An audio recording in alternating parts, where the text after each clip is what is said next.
Assalamualaikum, apa khabar semua? Terima kasih kerana sudi singgah ke channel saya. Saya harap anda semua sentiasa berada dalam keadaan sihat dan berbahagia selalu, insya-Allah. Dalam video kali ini saya nak buat sedikit kelainan lah. Saya ada wujudkan satu segmen baru untuk channel Miro Horror ni. Segmen baru ni dinamakan Sinopsis Seram. Dalam segmen ni saya akan kongsikan filem-filem seram yang saya minat. Saya akan ceritakan sinopsis dia. Sebab kenapa saya buat segmen ni adalah sebab saya sendiri adalah penggemar kisah-kisah seram. Tak kisahlah sama ada channel YouTube ke ataupun filem. Saya suka. Kalau di YouTube, saya suka tengok YouTuber jenis yang urban explorer. Dia pergi jelajah, dia pergi ke tempat-tempat yang terbengkalai, tempat-tempat yang dah ditinggalkan. Macam Faizal Rozi, lepas tu Osasuke. Tapi Osasuke sekarang ni dia dah tak buat lah, dah tak pergi ke tempat-tempat macam tu. Sekarang ni Osasuke dia dah dia dah buat macam podcast punya style, dia buat live. Kalau yang daripada luar negara pula, saya suka tengok Noobs, Noobs Top 5. Dia kompilasi video-video seram yang dapat daripada semua viewer dia lah. Viewer dia hantar footage seram, dia letak, dia compile buat episod. Best lah tengok channel-channel macam ni. Samalah macam filem. Saya penggemar filem seram, terutamanya daripada benua Asia lah. Ada beberapa negara yang jadi kegemaran saya kalau filem-filem seram ni. Antaranya adalah daripada Indonesia, daripada Jepun, daripada Korea dan Thailand. Dan of course negara Malaysia sendiri. Tapi kalau filem-filem seram daripada Malaysia, saya memang tak akan buat sangat lah. Sebab saya pasti penonton dah tengok filem-filem tu semua. Kalau daripada yang luar ni, daripada negara luar, saya suka berkongsi sebab boleh jadi penonton belum tengok lagi filem-filem ni. Sinopsis semua filem yang akan saya kongsikan ni boleh jadi filem-filem lama dan boleh jadi juga yang baru. Jadi tak tahulah, macam yang hari ni saya akan kongsikan sebuah filem daripada tahun 2003, 20 tahun yang lalu. Kira dah lama lah. Minta maaf lah, saya melalut banyak sikit untuk video kali ni. Tanpa membuang masa, jom kita teruskan.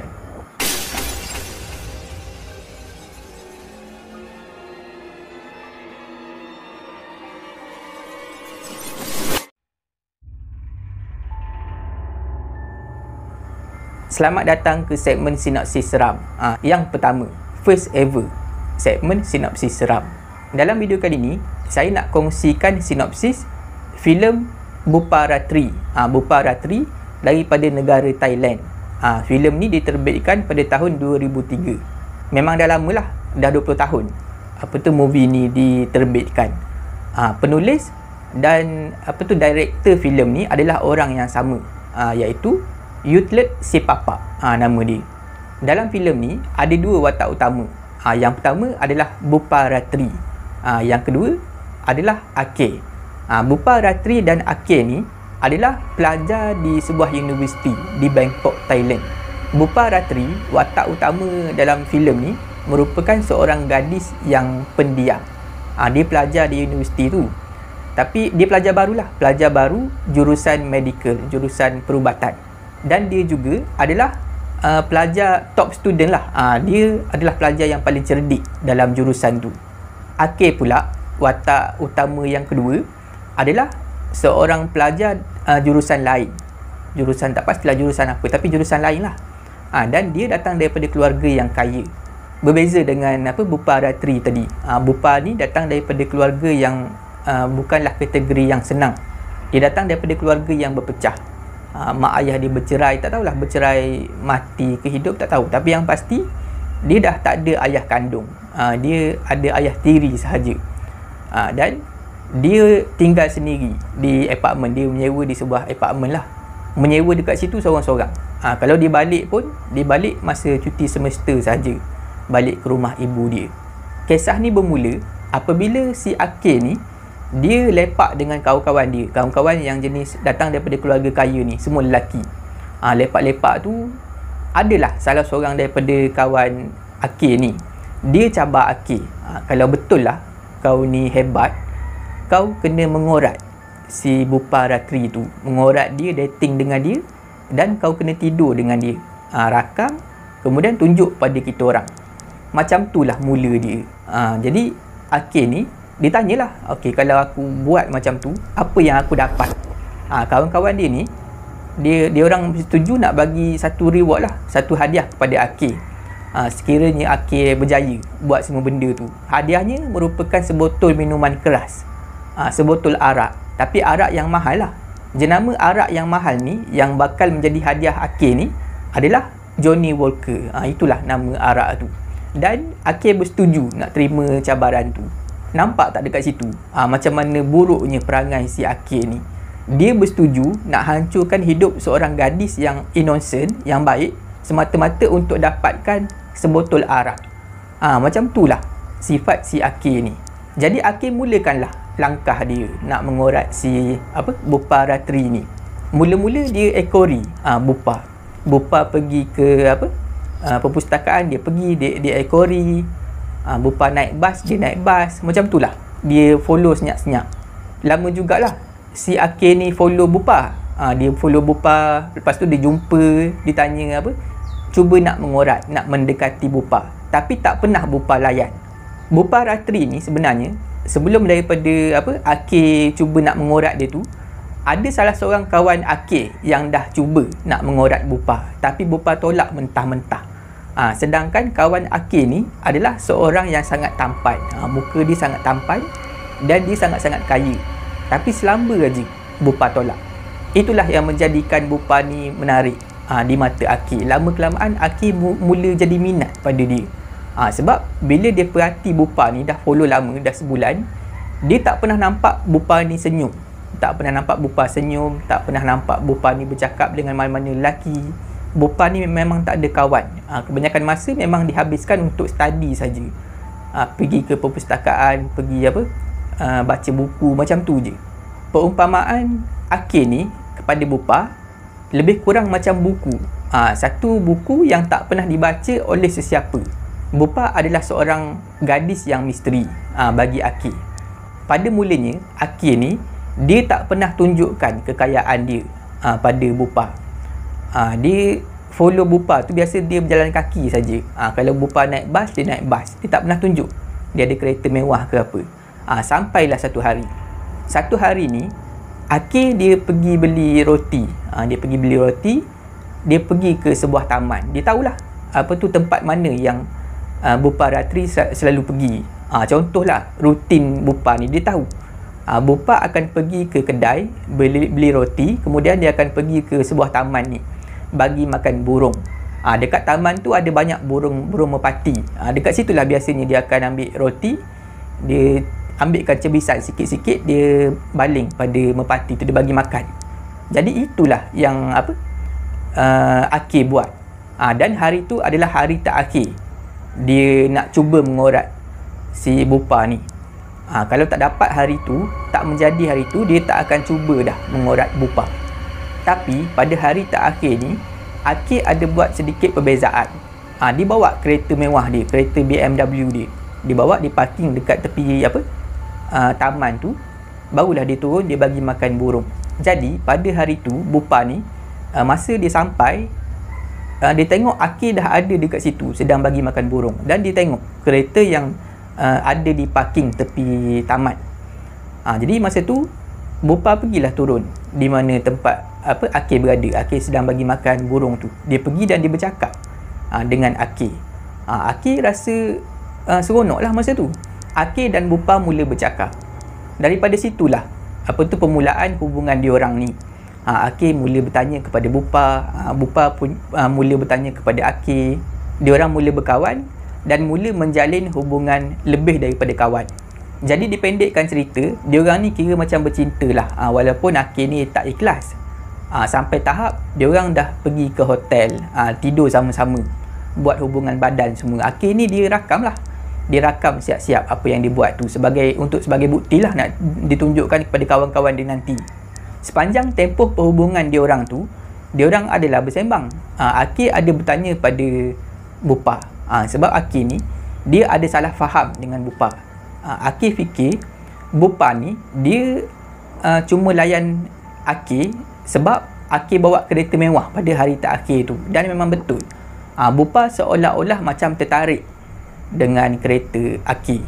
Jadi Akil pun tanya, kenapa dulu tolak kawan dia. Nama kawan dia adalah Penchat, kalau tak silap lah. Kawan dia yang tampan dan kaya tu. Kenapa Bupa tolak kawan dia yang kaya tu? Bupa pun cakap, dia tolak Penchat tu sebab Penchat ni menipu, tak pernah mengaku dia tu kaya. Sedangkan Bupa ni tahu memang dia kaya.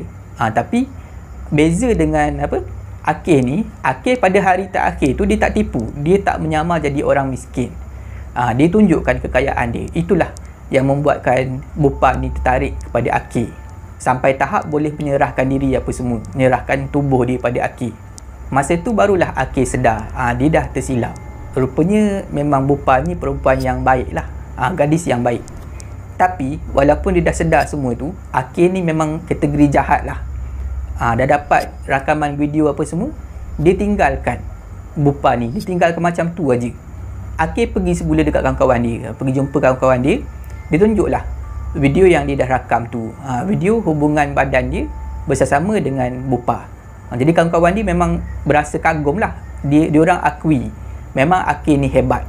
Hebat mengorat perempuan, macam tu lah. Dan dia orang serahkanlah sebotol minuman keras Johnnie Walker tu kepada Akil. Bermula daripada situlah mulanya penderitaan si Bupa ni. Bupa call Akil tak dapat-dapat, dan Bupa tengok memang Akil dah tak ada lagi mengekori dia macam biasa. Masa tu memang sedih sangat-sangat lah perasaan Bupa ni. Tapi Bupa masih lagi pergi ke universiti dia, pergi ke kelas, belajar macam biasa. Masa terus berjalan. 2 bulan kemudian, Bupa dia cek kehamilan. Sebab mungkin dia dah tak ada period apa semua kan. Dia cek lah. Dia cek, dia dapati positif.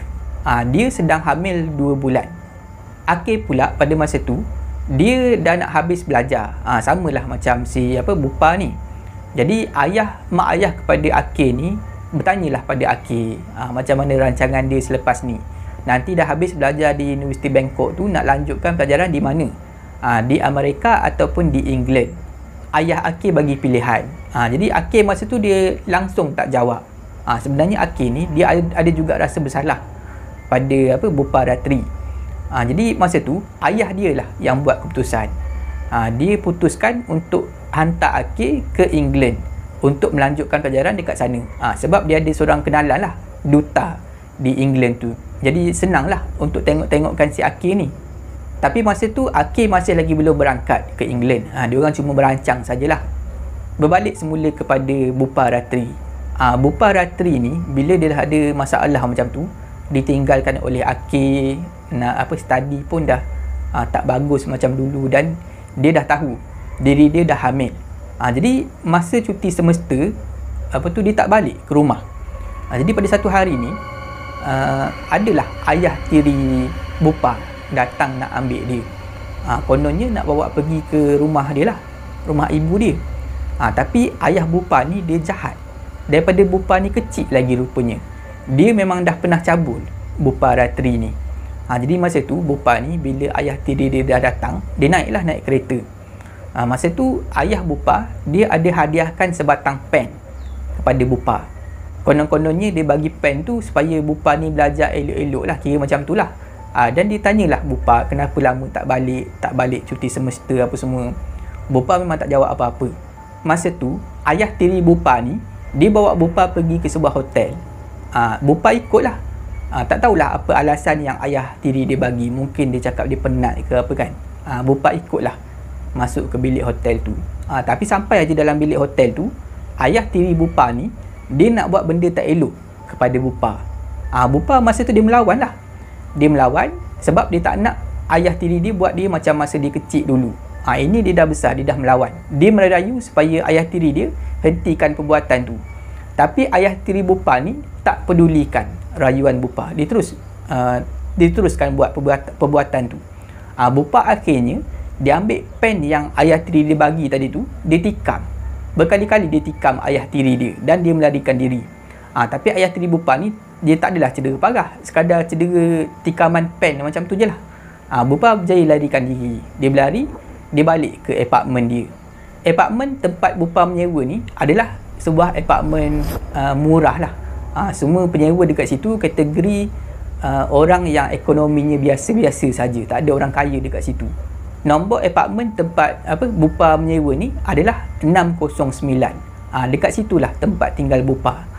Bupa menyewa seorang diri saja di rumah apartmen tu. Bila Bupa dah sampai dekat rumah dia, dekat apartmen 609 tu, Bupa dia rasa sangat-sangat sedih. Hidup dia terasa hancur. Yelah, macam-macam masalah yang dihadapi. Akil tinggalkan dia, dia hamil, lepas tu ayah tiri dia ambil nak buat benda tak elok pada dia, dia tikam ayah tiri dia. Dia rasa sangat-sangat teruk hidup dia ni. Akhirnya pada masa tu Bupa buat keputusan untuk bunuh diri. Jadi dia ambil lah satu pisau. Dia ambil satu pisau, dia nak potong pergelangan tangan dia ni. Dia nak hiris lah. Tapi belum sempat dia nak hiris tangan dia tu, tiba-tiba kedengaran bunyi telefon rumah, telefon apartmen dia tu berdering. Tak jadilah nak potong pergelangan tangan. Dia pergi, dia angkatlah panggilan telefon tu. Rupa-rupanya Akil yang telefon dia, cakap nak jumpa. Bupa mula menangis masa tu. Menangis sebab dia rasa lega lah, sebab Akil nak jumpa dia. Diorang pun jumpalah di rooftop, di bahagian atas apartmen tu. Masa Akil jumpa Bupa, dia ceritakan semuanya. Dia beritahulah, dia mengaku dia mengorat Bupa, dia tidur dengan Bupa apa semua tu sebab kawan-kawan dia cabar nak bagi dia minuman keras. Bayangkanlah macam mana hati Bupa masa tu. Bupa sangat-sangat sedih. Sampai hati Akil buat macam tu. Gunakan hidup dia macam tu, hancurkan hidup dia macam tu semata-mata nak dapatkan sebotol minuman keras. Tapi Bupa Ratri ni, dia adalah seorang gadis yang sangat-sangat baik. Walaupun Akil dah buat dia teruk macam tu, sampai macam tu sekali Akil buat, dia tetap maafkan segala perbuatan Akil ni. Masa itulah Akil ni dibagi tahu pada Bupa, dia nak berkawan, masih lagi nak berkawan dengan Bupa. Dan dia bagi tahu dia nak tinggalkan Thailand. Bila dah habis belajar nanti, dia akan pergi ke England. Dia bagi tahu semualah. Jadi masa tu Akil dia bagi tahu pada Bupa, kalau ada apa-apa tolong bagi tahu dia, ada apa-apa yang dia boleh tolong. Masa itulah Bupa ni dia bagi pregnancy test tu, pregnancy test yang ada positif tu, yang dia dah guna, dia tunjukkan kepada Akil. Dia beritahulah dia hamil 2 bulan. Akil terkejut masa tu. Jadi Akil ni bila dia balik, dia bagi tahu perkara tu pada mak dia. Bila mak Akil dapat tahu pasal perkara ni, dia rasa risau. Risau kalau kehamilan Bupa Ratri tu menjejaskan masa depan anak dia. Menjejaskan masa depan si Akil ni. Jadi masa tu mak Akil dia cakap dekat Akil, dia suruh supaya Bupa Ratri tu gugurkan kandungan. Dia suruh Akil ni nasihatkan Bupa Ratri tu supaya gugurkan kandungan dia. Jadi Akil pun jumpalah sekali lagi dengan Bupa dalam kereta. Dia cakaplah, dia cakap, dia nasihatkan supaya Bupa ni pergi gugurkan kandungan. Semua kos pembedahan tu semua ditanggung. Jadi masa tu Bupa sebenarnya dia takut. Dia takut nak gugurkan kandungan, dia takut sakit apa semua. Jadi Akil ni dia cakap elok-elok. Dia beritahulah dulu bekas makwa kawan dia pernah buat operasi gugurkan kandungan, tak ada apa-apa, semuanya okey. Jadi Bupa pun ikutlah apa yang Akil suruh, pergilah gugurkan kandungan. Jadi lepas dah selesai operasi gugurkan kandungan tu, Akil tolong hantar Bupa Ratri ni ke apartmen dia. Sampai dekat apartmen tu, apartmen 609 tu, dia baringkanlah Bupa Ratri ni dekat atas katil. Dia bercakap, lepas tu dia bagi tahu Bupa dia nak keluar sekejap. Dia nak belikan bubur, nak bagi pada Bupa. Jadi dia pun turunlah, dia keluarlah daripada blok apartmen tu. Konon-kononnya nak beli bubur lah untuk Bupa. Sedangkan dia tipu. Dia terus tinggalkan Bupa, memang dah tak kembali lagi. Tinggallah Bupa seorang-seorang di apartmen 609 dia tu. Bermula daripada sini, babak dalam movie ni mula berubah. Scene dalam movie ni mula diubah. Daripada tadi diceritakan pasal Bupa Ratri dan Akil. Tapi sekarang ni mula diperkenalkan watak-watak sampingan dalam movie ni. mulalah ditunjukkan penyewa-penyewa lain di blok apartmen tu. Antaranya adalah Miu. Miu ni adalah seorang bomoh palsu, bomoh yang menipu. Kerja dia menipu aja dekat apartmen tu. Dia adalah ada kumpulan dia sendiri. Dia buatlah dia memuja, ada orang datang nak berubat, dia tolong ubat. Lepas tu dia ada pelakon dia sendiri. Pelakon ni datang buat-buat macam meracau. Dia tolonglah dia ubatkan sampailah sembuh konon-kononnya. Dan mula diperkenalkan Puan C, iaitu tuan rumah. Tuan kepada apartmen tu. Maknanya semua orang menyewa dekat situ, semuanya bayar duit kepada dia. Masa terus berjalan. Sebulan lepas tu, Puan C ni, tuan rumah ni, pergilah ke rumah 609, rumah Buparatri. Dia ketuk pintu, Buparatri pun keluar. Jadi Puan C ni sebenarnya dia datang ke rumah Buparatri ni sebab nak minta sewa. Buparatri dah lewat bayar sewa, dah sebulan lewat bayar. Jadi dia warning lah, dia bagi amaran kepada Buparatri supaya dia bayar dengan kadar segera. Buparatri masa dia buka pintu tu, nampaklah macam dia sedang dalam keadaan yang tak bagus, macam dalam keadaan yang tak sihat lah. Dia bagi tahu pada Puan C untuk bayar keesokan harinya. Puan C ni lepas dah bagi amaran tu, dah dapat janji daripada Bupa ni, Bupa nak bayar esok, dia pun beredar daripada situ. Keesokan harinya, tunggu, Buparatri tak bayar-bayar sewa rumah. Jadi Puan C ni rasa marah lah. Rasa marah, dia naik sekali lagi, pergi sekali lagi ke rumah Buparatri ni. Kali ni dia bawa kunci siap-siap, kunci spare tu. Dia buka lah kunci unit 609. Dia buka, tak boleh buka habis sebab ada rantai kunci tu kan, rantai yang renggang macam ni. Tapi masa dia buka tu, dia terbau satu bau yang busuk. Jadi dia dah boleh rasa lah ada benda yang tak kena. Jadi Puan C ni, tuan rumah ni, dia panggil lah seorang penduduk penyewa dekat situ, minta tolong supaya gergaji tolong potong rantai yang ada pada pintu tu. Jadi dia pun potong lah. Bila rantai pintu tu dah putus, diorang berdua pun masuk ke dalam, carilah Buparatri ni. Masa tu memang diorang terkejut, sebabnya diorang tengok Buparatri ni rupanya dah mati. Jasad dia, mayat dia berada dalam tandas, dalam keadaan terduduk. Yang peliknya masa tu, jasad Buparatri ni, muka dia, badan dia seolah-olah macam dah reput, seolah-olah macam dah lama meninggal. Sedangkan baru je semalam Puan C ni bercakap dengan dia, dan Buparatri berjanji nak bayar sewa pada pagi tu. Dipendekkan cerita, Puan C pun panggil lah pihak berkuasa. Dia buat laporan lah. Datanglah pihak polis dan pihak yang uruskan jenazah. Kalau tak silap masa tu ada 3 orang anggota polis dan 2 orang anggota yang menguruskan mayat ni. Naik ke unit 609. Masa tu pihak polis berada dekat luar, di luar pintu, di dekat koridor luar tu, bercakap dengan tuan rumah, bercakap dengan penduduk di kawasan apartmen tu.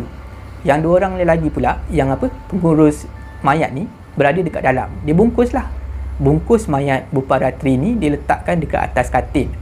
Masa tu yang 2 orang ni, pengurus mayat ni, nak turunkan mayat tu ke bawah.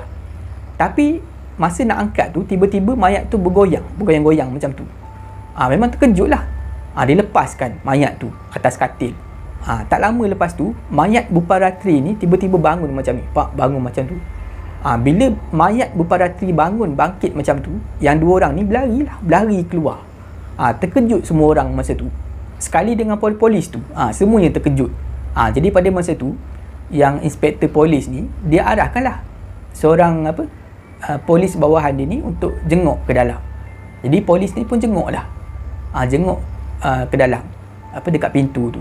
Tiba-tiba pintu tu terhempas, tertutup macam tu. Sekali lagi, semua orang terkejut. Jadi masa tu, inspektor polis ni, dia tendang pintu tu nak bagi terbuka lah. Tapi bila dia tendang pintu tu, tiba-tiba polis bawahan dia ni tersungkur jatuh, seolah-olah dia yang ditendang. Jadi masa tu jadi pelik. Lepas tu polis yang bawahan seorang lagi ni pula cuba tendang pintu tu. Bila dia tendang pintu tu, inspektor polis ni pula tersungkur ke bawah. Dia pula rasa seperti ditendang.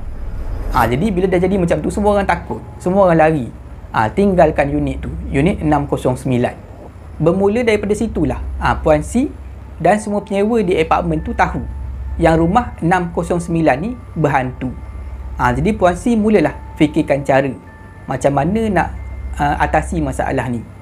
Puan C sebenarnya memang dikenal semua orang yang ada di apartmen tu, di blok apartmen tu, termasuklah bomoh yang penipu tu, yang nama Miu tu. Dia memang dia berpakat lah sebenarnya. Dia tahu kegiatan si Miu ni menipu orang. Tapi masa tu Puan C ni dia fikir kalau dia panggil bomoh lain datang ke situ, nanti orang akan tahu yang Miu ni sebenarnya bomoh penipu, dah menipu orang lama dekat situ. Jadi terpaksalah dia suruh Miu untuk cuba halau dulu hantu yang ada di unit 609 ni. Lagipun si Miu ni dia memang pernah belajar dengan seorang guru, seorang bomoh yang sebenar lah. Tapi tak menjadi. Jadi terpaksalah dia jadi bomoh tipu. Miu pula pada masa tu memang takut lah. Sebab dia tahu dia bukan bomoh sebenar. Tapi nak yakinkan semua orang dekat situ yang dia ni memang betul-betul bomoh, dia terpaksalah buat-buat berani, naiklah ke 609, masuk dalam rumah tu. Masa tu memang kelakar lah tengok si Miu ni. Jadi dipendekkan cerita, si Miu ni, bomoh tipu ni, gagal nak halau hantu Bupa Ratri. Yelah, dia bomoh yang tipu. Jadi Bupa Ratri ni dia mengusik sikit aja, terus berlari keluar. Si Miu ni kelang kabut keluar, tinggalkan apartmen tu. Jadi masa tu tak ada pilihan lah.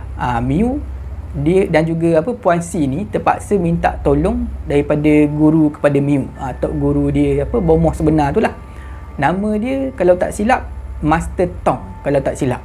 Master Tong ni bila dengar ada masalah di blok apartmen tu, dia minta kenakan bayaran. Mahal lah bayarannya, 100,000 baht. Tak pastilah kalau duit Malaysia berapa. Masa tu memang mula-mulanya tak sanggup nak bayar. Tapi dah macam terpaksa kan, jadi terpaksalah bayar kepada Master Tong ni. Jadi Master Tong ni pergilah ke apartmen tu, naik ke unit 609. Dia bawa Miu sekali masa tu. Mula-mula semuanya okey. Dia masuk ke dalam, dia tengoklah ada mayat Bupa Ratri ni terbaring dekat atas katil dalam keadaan yang berbungkus. Jadi dia heranlah, dia tengok, mana ada hantu, ini mayat biasa je, takkan panggil aku juga. Dia macam belagak lah. Lepas tu adalah kejadian ni. Ada angin kencang. Lepas tu Master Tong ni dia keluarkan segulung tali yang halus lah. Nak ikat si Bupa Ratri ni. Mungkin benang tu dah dijampi, tapi belum sempat dia nak pergi ikat si Bupa Ratri ni, tiba-tiba api padam. Adalah babak-babak dia tu. Dan akhirnya si bomoh ni, Master Tong ni, dia ambil pisau, ditikam mayat Bupa Ratri yang terbaring dekat atas katil tu. Masa tu sebenarnya Puan C pun ada dan beberapa orang lagi ada dekat luar menunggu. Tiba-tiba tahu-tahu 2-3 orang yang masuk ni, termasuklah Master Tong, berlari keluar. Dan Master Tong pada masa tu dekat belakang badan dia ni nampak ada pisau. Pisau yang ditikam Bupa Ratri tadi, sekarang ni dah terpacak belakang dia. Tak tahulah apa jadi. Mungkin Bupa Ratri dah tikam dia daripada belakang. Macam tu lah kuatnya hantu Bupa Ratri ni. Bermula daripada situlah Bupa Ratri ni mula mengamuk. Sebab nampak sangat Puan C ni dan juga semua penyewa yang ada di apartmen tu nak halau dia, tak nak bagi dia tinggal dekat situ. Hantu Bupa Ratri mula mengamuk. Dia mula mengganggu semua penghuni yang ada di apartmen tu. Macam-macam lah dia buat. Dia menjelmakan diri, dia kejar orang, kejar sana, kejar sini. Dia jelmakan diri dalam rumah orang, dalam tandas rumah orang. Dia menjerit, dia takut-takutkan macam tu. Yang menambahkan lagi kemarahan hantu Bupa Ratri ni, apabila pada malam tu ayah tiri dia datang ke rumah 609, dia datang. Dia tahulah Bupa Ratri tinggal dekat mana. Dia datang, dia nak balas dendam. Sebab hari tu Bupa Ratri dah tikam dia menggunakan pen. Jadi masa tu dia masuk ke dalam, dia tengok Bupa Ratri masa tu jelmaan dia dalam keadaan yang elok. Muka dia. Dia ambil Bupa Ratri ni, dia letak dekat atas, dia campak dekat atas katil dan dia mula tumbuk. Dia pukul Bupa Ratri Masa tu muka Buparatri berubah menjadi buruk. Mulalah dia mengusik ayah tiri dia ni. Ayah tiri dia bila tengok muka dia berubah macam tu, dia berlari keluar. Naik lift, turun ke bawah. Naik kereta dia, nak berlalu pergi daripada situlah, memandu laju. Masa itulah Buparatri ni dia ganggu ayah dia sampai ayah dia aksiden. Aksiden tak tahulah meninggal ke apa, tapi macam itulah perakhiran dia. Lepas ayah dia datang itulah, Buparatri ni, hantu Buparatri ni makin kuat mengamuk di apartmen tu. Semua orang dikacau. Bila hantu Buparatri ni dah mula buat hal, dah mengamuk sana sini kan, mengusik semua orang, ramai penyewa-penyewa di apartmen tu keluar menyewa dekat tempat lain. Jadi Puan C ni memang terjejas lah pendapatan dia. Dah tak ramai orang menyewa dekat situ. Yang tinggal hanyalah yang meniaga saja. Ramailah orang meniaga. Ada yang buka kedai runcit, yang bomoh palsu tu, bomoh tipu tu, dan ada yang buka kedai salon, salon rambut. Geng-geng ni je lah yang tinggal. Makin lama fikiran Puan C, tuan rumah tu makin buntu. Tiba-tiba satu hari datanglah 2 orang padri ke apartmen tu. Jadi masa tu padri ni jumpa Puan C. Dia cakap dia nak tolong halaukan hantu tu. Masa tu Puan C memang dah tak ada duit nak bayar. Padri ni pula cakap jangan risau, memang dia tak ambil bayaran. Cuma dia dengar cerita ada gangguan berlaku dekat situ dan dia orang nak tolong. Tolong secara percuma lah. Puan C masa tu memang dah tak berharap. Cubalah, pergilah cuba halau kalau boleh. Jadi 2 orang padri ni naiklah ke unit 609. Masuk dekat dalam tu, tak boleh nak buat apa, kena ketuk dengan kayu macam tu je, kena halau. Berlari keluar 2 orang ni. Puan C bila tengok 2 orang padri ni kena halau, memang dia tak heran lah. Sebab dia tahu hantu Buparatri ni memang sangat-sangat kuat. Berbalik semula kepada Akir. Akir sekarang ni dia berada di England, sedang belajar dekat sana lah. Tapi dekat sana Akir ni dia ada masalah besar. Dia tertekan teruk lah, dia stres. Sebab dia asyik teringat pada Buparatri, teringat kepada negara di Thailand. Dia rindu nak balik ke Thailand. Jadi disebabkan tekanan dekat sana, dia ada gunakan dadah. Teruklah sampai overdose. Sampai doktor dekat sana, kawan dia dekat sana, kawan kepada ayah Akir ni telefon, ayah Akir mengadu. Jadi tak ada pilihan lah, terpaksalah dia orang suruh Akir balik semula ke Thailand. Bila Akir dah sampai dekat Thailand, dia terus pergi ke apartmen tempat Buparatri menyewa. Dia pergi, dia jumpalah Buparatri. Masa tu Buparatri dia punya jelmaan tu macam asal lah, nampak elok aja muka badan semua. Bila si Akir ni dah kerap kali pergi ke unit 609 tu, semua penyewa yang masih menyewa di apartmen ni rasa pelik lah. Berani pula dia pergi ke unit 609 tu. Dia tak tahu ke dekat situ berhantu. Sebab masa tu semua orang dah tahu unit 609 tu memang berhantu. Jadi bila Akir ni pergi beli makan, pergi ke salon, pergi basuh rambut apa semua kan, dia orang tanyalah, buat apa dekat unit 609 tu. Lepas tu Akir pun cakap lah dia ada kawan dia tinggal dekat situ, jumpa dia semua kan. Jadi dia orang ni, orang kedai ni, lepas tu orang yang meniaga salon ni pesanlah dekat Akir supaya berhati-hati, sebab rumah tu sebenarnya berhantu. Jadi Buparatri ni bila dia tahu orang yang meniaga salon tu pesan macam tu pada Akir, dia marah lah. Dia mengusik pula dekat salon rambut ni. Macam tu lah kejadiannya. Lepas tu satu hari ni Akir dia teringat janji dia pada Buparatri. Kali tak Akir dia jumpa dulu sebelum dia berangkat pergi ke England. Dia pernah berjanji nak belikan bubur pada Buparatri. Jadi pada satu malam ni Akir turunlah ke bawah, ke depan depan blok apartmen tu. Ada satu gerai menjual bubur. Jadi dia pergilah, pergi nak beli bubur. Masa itulah seorang gadis ni yang menjual bubur tu, dia berkenan, dia suka pada Akir ni. Bila dia tengok Akir ni handsome apa semua kan. Nama gadis yang menjual bubur ni adalah Mue. Mue pada masa tu bila si Akir ni nak beli bubur, dia mengorat, dia menggoda si Akir ni. Akir pada awalnya dia bila dah balik pada Buparatri ni, dia nak buat macam biasalah, dia nak buat hubungan badan apa semua. Tapi Bupa Ratri menolak, dia dah tak nak buat hubungan badan dengan Akil. Jadi bila dah dapat kesempatan macam tu, si Mue ni dah menggoda dia, dia ikutkan saja si Mue ni. Mue ajak pergi ke satu panggung wayang yang dah terbengkalai. Pergi dekat situ, dia buat benda tu, buat hubungan badan. Jadi Akil pun balik macam tu saja. Lepas dia dah buat benda tu dengan Mue, dia balik semula ke apartmen 609 tu, rumah Bupa Ratri. Bupa Ratri pada masa tu, bila si Akil ni balik, dia tahu Akil dah buat benda tu, dah curang dengan dia. Jadi Bupa Ratri ni, dia balas dendam, dia gergaji, dia potong kedua-dua kaki Akil pada masa tu.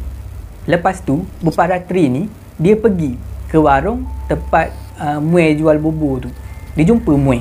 Mue memang tak puas hati lah pada masa tu. Dia tahu yang Bupa Ratri ni adalah teman wanita kepada Akil. Jadi pada satu hari ni, Mue dia pergi ke apartmen tu. Dia pergi dekat unit 609 nak jumpa Akil dan juga perempuan tu lah, Bupa Ratri. Jadi bila Mue ni masuk, Mue terkejut bila dia tengok Akil dah tak ada kaki. Kedua-dua kaki Akil ni dah dipotong, hanya terbaring saja di atas katil. Masa itulah, belum sempat dia nak lari, Bupa Ratri ni, hantu Bupa Ratri masuk dalam badan Mue. Dia merasuk badan Mue. Kemudian pada masa tu, bila dah merasuk badan Mue ni, dia ambil gergaji, dia nak kerat, dia nak potong kaki Mue. Tapi tak sempat. Sebab pada masa yang sama, tiba-tiba ada orang masuk dalam rumah unit 609 tu. Rupa-rupanya Puan C ni, tuan rumah kepada apartmen tu, dia dah panggil bomoh yang betul, bomoh yang handal lah daripada Kemboja nak halau si Bupa Ratri ni.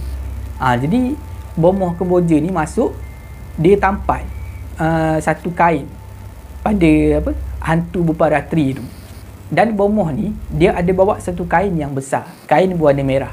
Dia selimutkan badan Akil yang sedang berbaring dekat atas katil tu.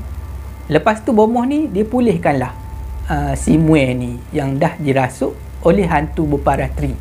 Berjayalah pulihkan Mue. Mue mula tersedar dan dia confused lah, tak tahu apa yang jadi. Jadi dia pun dibawa keluar daripada apartmen tu. Jadi masa ni jasad Bupa Ratri dah berjaya ditampal kertas tu, kertas yang tampal dekat dahi tu lah.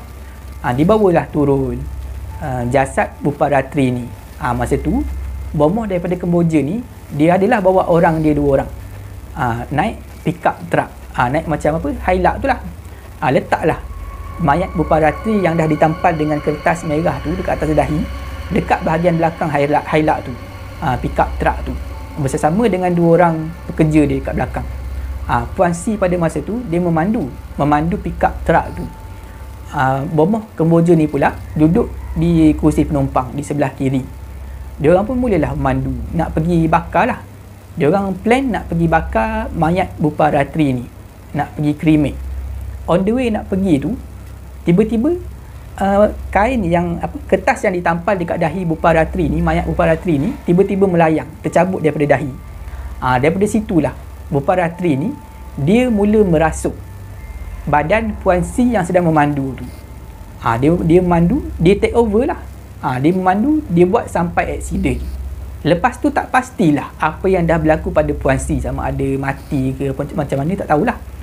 Dan Bupa Ratri ni, hantu Bupa Ratri kembali semula ke apartmen dia, berbalik semula kepada Akil. Akil macam keadaan tadilah, dia dalam keadaan yang diselimutkan dengan kain berwarna merah tu. Sebenarnya masa tu orang tak tahu yang sebenarnya Akil ni dah mati. Jadi orang letakkan Akil ni di rumah Mue. Jadi Mue lah yang uruskan si Akil. Mue ni ingat Akil ni masih lagi hidup. Sebab bomoh tu letakkan kain merah tu tadi, dia letak sampai hujung kepala. Jadi dia tak berani nak buka lah. Jadi pada masa tu Mue ni, dia telefon lah ayah Akil. Ayah Akil pun angkat lah, tanya siapa apa semua kan. Jadi Mue pun beritahu lah ayah dia, Akil sekarang ni berada di apartmen dia. Dia beritahu lah apartmen tu dekat mana. Masa tu ayah Akil ni tiba-tiba marah pada Mue. Dia cakap sebelum ni memang dah ada orang call macam ni cakap anak dia masih lagi hidup. Sedangkan anak dia, si Akil ni, dah meninggal sebulan yang lalu. Bila jadi macam tu, bila dengar ayah Akil cakap macam tu, Muir terkejut lah. Muir tak percaya. Sebab setahu dia, Akil masih lagi hidup. Mustahil lah Akil ni dah mati sebulan lepas. Sebab dia buat benda-benda tu semua, dia dating dengan Akil, dia buat benda-benda tak elok ni di panggung wayang tinggal tu, tak sampai sebulan lepas.